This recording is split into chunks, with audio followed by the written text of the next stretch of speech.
Mehrimdүү жана ырайымдуу Аллах Тааланын аты менен баштайм. Ассаламу алейкум ва рахматуллахи ва баракатуху. Урматтуу достор, амансыздарбы, жакшы турасыздарбы? Кайрадан сиздер менен Байбилим медиа каналы, мен сиздер менен мугалим окутуучу Аладдин Исламидинов. Урматтуу достор, сиздер менен биз азыркы кезекте араб тили боюнча тартылып жаткан 3-чү сабагыбызды баштайбыз. 3-чү видео сабагыбыз араб тилин негизин түзүүчү ушул араб тилиндеги туаса этиштерди өтөбүз. Араб тилинде негизи этиш сөздөрдүн жасалышы 3 тамгадан жана 3 харакаттан турат, урматтуу достор. Биринчи тамганын харакаты сөзсүз а болот жана аягы дагы а болот. Башы фатха, аягы дагы фатха болот. Ал эми ортосу же касра, же домма, же фатха болот. Же а, же и, же у болот да. Качан эгерде а болот турган болсо, урматтуу достор, качан эгерде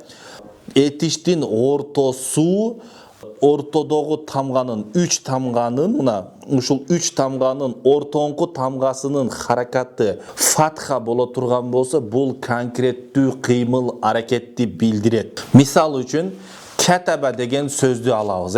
Катаба дей турган болсок, мына катаба деген сөздү ала турган болсок, бул мисал үчүн к, т, б 3 тамга 3 харакат бар. Мына к 1 тамга, каф 1 тамга, та 2 тамга, б 3 тамга. Демек араб тилинде этиштер 3 тамгадан башталат экен. 3 тамга 3 харакаттан. Мунун биринчи тамганын кафтин харакаты сөзсүз а болду, жана банын дагы харакаты а болду. Башы а, аягы а болуп атат. Ал эми ортосу а болот, же и болот, же у болот. Мисалы, ортосу а боло турган болсо, бул конкреттүү кыймыл аракетти билдирет. Ошундай белгини билдирет, урматтуу достор. Конкреттүү кыймыл аракетти билдирет. Мисалы, катаба дей турган болсок, бунун белгиси демек жазуу. Адам жазып атканда мына конкретно көзгө көрүнгөн кыймылды билдирет да, мына жазып аткан болсо колун кыймылдайт. Мисалы, бул конкреттүү кыймыл аракетти билдирип жатат. Мына экинчиси, мисал үчүн жаласа дей турган болсок, отуруу, адам отуруп аткан кезде жаласа 3 тамга 3 харакат. Джим, лам, анан кийин син. Жылысы да, кыскасы 3 тамга 3 харакат. Үстүндөгүлөр харакат деп айтылат. Алар белги да. Демек 3 тамга 3 харакат. Биринчиси фатха, экинчиси фатха болот, ортосу ламдин үстү. Жана ошондой эле аягы синдин үстү дагы фатха болуп жатат. Биринчи тамга менен акыркы тамганын харакаты сөзсүз фатха болот. Фатха болот деп айттык. Ортосу а, же и, же у болот. Азыр бул жерде ортосу а болуп атат, жаласа болуп атат. Демек бул кыймыл, конкреттүү кыймыл аракетти билдирет. Жаласа дей турган болсок, отуруу. Демек бул отурганда, адам отурганда кыймылдайт го, мисалы үчүн мына отурганда кыймылдайт. Ошондуктан бул ортосу а болот. Ал эми ортосу и боло турган болсо эмнени туюнтат? Мисал үчүн фариха. Көңүл буруңуздар. Мына фариха 3 тамга келди. Этиш 3 тамгадан турат. Фариха. Биринчи фанин харакаты а болуп атат, фатха болуп атат. Экинчиси и болуп атат, аягы дагы кайра ханын харакаты а болуп атат. Бирок ортосу и болуп атат. Демек ортосу и боло турган болсо, урматтуу достор, бул убактылуу абалды билдирет. Убактылуу абалды билдирет. Фариха деген кубануу. Демек адам дайыма эле кубана бербейт. Кичине бир аз кубанат дагы, кайра бул убактынча өтүп кетет. Мына ошондуктан дагы араб тилинде ортосу касра болгон этиштер убактылуу абалды билдирет. Ал эми дагы бир мисал алып келе турган болсок, шариба мисал үчүн. Шариба мына 3 тамгадан туруп атат. Шин, ро, анан ба 3 тамга. Ш, р, б 3 тамга, анан 3 харакат. Биринчиси мына сөзсүз а болот деп айттык. Биринчисинин харакаты сөзсүз а болот, фатха болот деп айттык. Ша болуп атат, аягы б болуп атат, фатха болуп атат. Бирок ортосу и болуп атат. Ортосу и болгон кезде, демек урматтуу достор, убактылуу абалды билдирет. Шариба десе ичүү. Адам кээде эле ичет. Бир күндө 2-3 жолу эле ичесиң, мисалы үчүн. Эртеден кечке эле иче бербейт да. Бул убактылуу демек. Ошол убактылуу кыймыл аракет болгондуктан аны биз эмне деп айтат экенбиз? Убактылуу абалды билдирет. Андан кийин урматтуу достор, эми ортосу у боло турган болсо эмнени билдирет? 3 тамга, этиш 3 тамга, 3 тамганын ортоңку тамганын харакаты, мына ортоңку тамганын харакаты, демек у болсо эмнени билдирет? Мисал үчүн, кабуро. Кабуро дей турган болсок, бул чоңою болот. Бул мүнөздүү абалды билдирет, мүнөздүү сапатты билдирет. Же болбосо кыймыл аракеттин акырындык менен табияттан болгон кыймыл аракеттерди билдирет. Кабуро десе чоңою. Демек адам акырындык менен чоңоет. Дароо эле чоңоюп калбайт го. Акырындык менен чоңоет. Мына ошондуктан кабуро ортосу у болуп жатат. Андан кийин, мисал үчүн согуро десе кичинерүү, кичирейүү же болбосо согуро. Со, мисал үчүн сонун харакаты а болуп атат, ортосу гу у болуп атат, аягы ро болуп атат, Демек бул кичинекей болуу, кичинекей болуу болуп атат. Демек согуро кичинекей болуу. Демек дагы бир жолу кайталап коем, урматтуу достор. Араб тилинде этиштер 3 тамгадан башталат экен, 3 тамгадан. Биринчи тамганын харакаты сөзсүз эмне болот экен? Биринчи тамганын харакаты достор, биринчи тамганын харакаты а болот экен, фатха болот. Анан акыры а болот, ортосу же и болот, же и болот, же а болот, же у болот. Демек а болгон кезде конкреттүү кыймыл аракетти билдирет экен. Экинчиси и болгондо убактылуу абалды билдирет. Ал эми үчүнчүсү у болгон кезде ортосу. Демек бул мүнөздүү сапатты билдирет. Мына ошондуктан ушул нерселерге маани бериңиздер. Жалпысынан ток этерин айтканда, араб тилинде этиштердин уңгусу 3 тамгадан башталат экен. 3 тамгадан башталып, анан кайра башка тамгалар кошулуп кетет. Демек уңгуну 3 тамга түзөт, урматтуу достор. Мына ушул нерсени сиздерге жеткиргим келип жатат. Андан кийин, урматтуу достор, мисалы, эми караңыздар. Кеде дахала деген бул өзү кирүү деген сөз. Мисал үчүн дахала деген кирүү, же болбосом өткөн чак негизи бул уңгу катарында, инфинитив этиш катарында дагы колдонулат. Инфинитив этиш катарында колдонулат. Кирүү деп дагы маани берет, өзү жалгыз келсе. Эч кандай жактама ата тооч коюлган эмес болсо, бул уңгуну билдирет. Мисал үчүн, дахола деген сөз өзүнчө турса, мына өйдөдө турат, дахола деген өзүнчө турса, бул кирүү болот. Эми ушул дахола деген сөздүн алдына хуа дегенди кое турган болсок, хуа дахала дей турган болсок, ал кирди болот. Хуа дахала ал кирди. Мисал үчүн, рожаа деген кайтуу, өзү жалгыз турган болсок, кайтуу болот. Ал эми ушунун алдына хуа рожаа деп айта турган болсок, ал кайтты болот. Өткөн чак жасалат. Ал кайтты. Андан кийин хуа фаала десек, фаала өзүнчө болсо бул аткаруу болот. Эми ушул фаала деген сөздүн алдына хуа дегенди кое турган болсок, хуа фаала дей турган болсок, ал аткарды болот. Хуа фаала ал аткарды болот. Мисалы, бауда десек, алыс болуу, хуа бауда дей турган болсок, ал алыс болду болот. Ал алыс болду, өткөн чак. Тохуро, хуа тохуро дей турган болсок, ал таза болду. Хоража чыгуу, эми хуа хоража дей турган болсок, ал чыкты болот. Ал чыкты. Андан кийин шариба десек, ичүү болду, өзүнчө келсе ичүү болот. Хуа шариба дей турган болсок, ал ичти деген маани берет. Самиа угу, бул уңгу. Эми ушуга хуа самиа деп айта турган болсок, ал укту деген маани билдирет. Ал укту. Андан кийин хуа лабиса, Хуа лабиса болсо, ал кийди.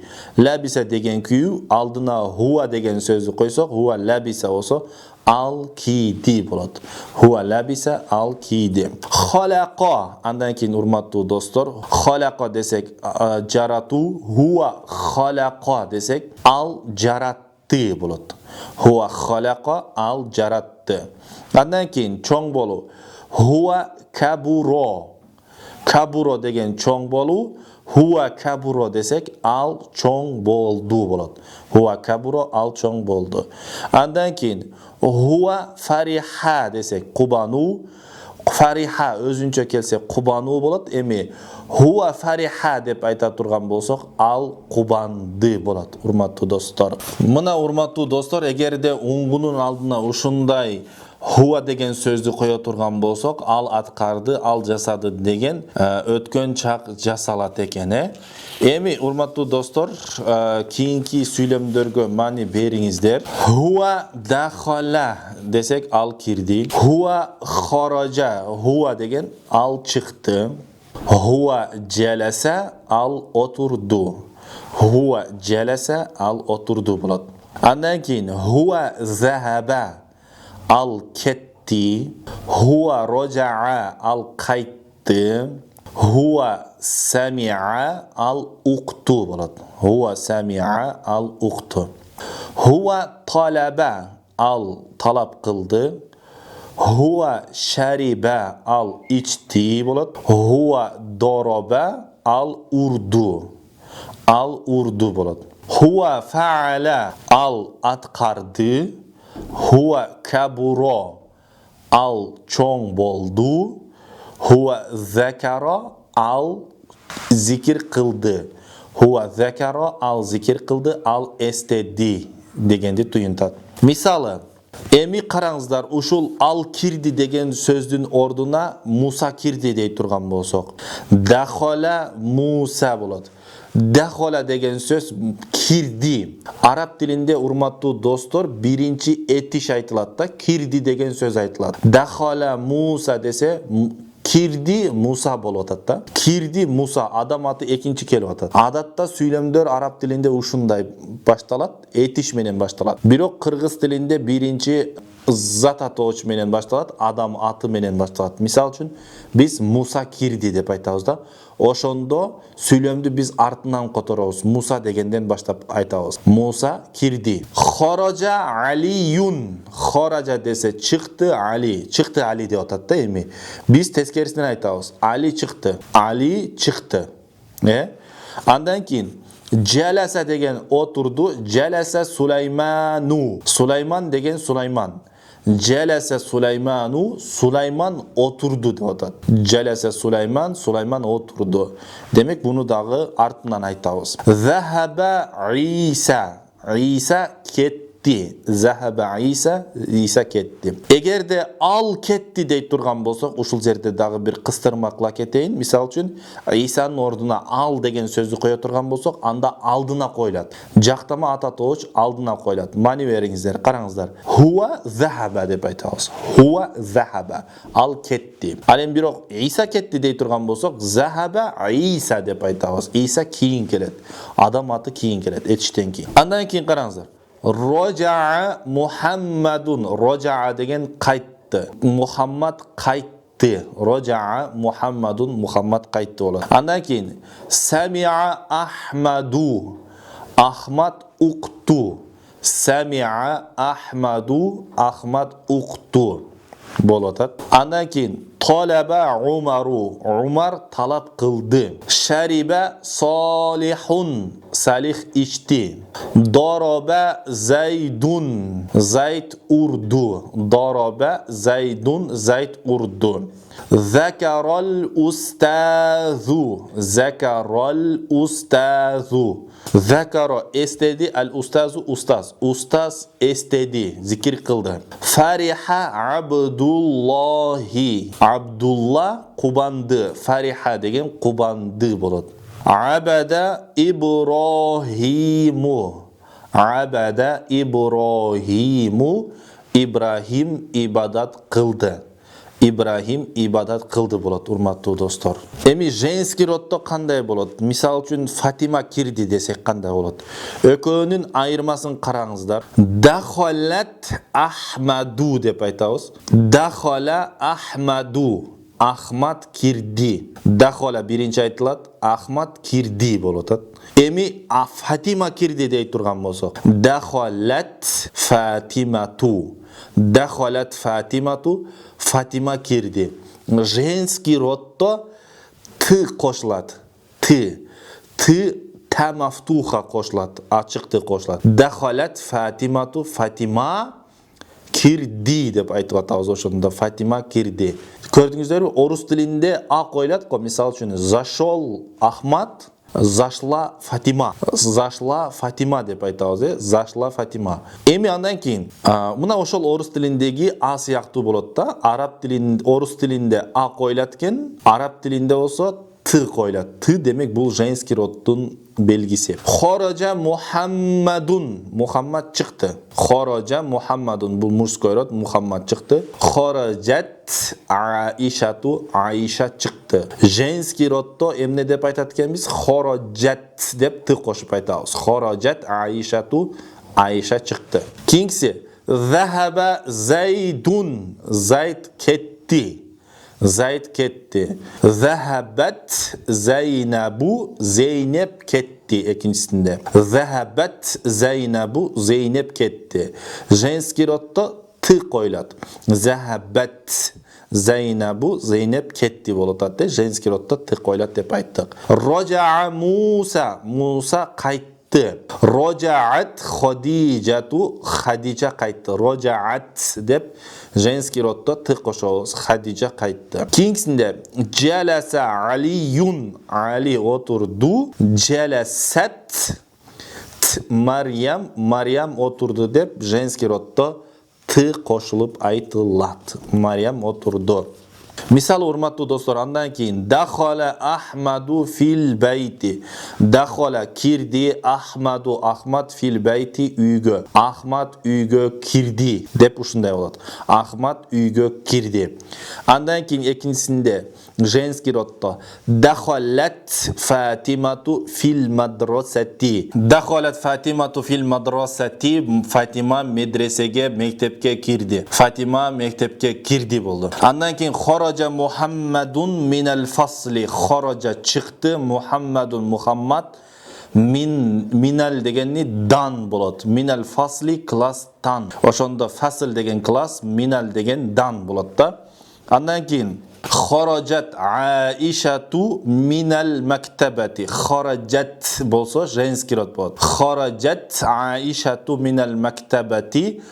Aisha kitobxonadan chiqdi. Minal degani dan, maktabati degan kitobxonadan bo'ladi. O'shanda o'kovi birigib.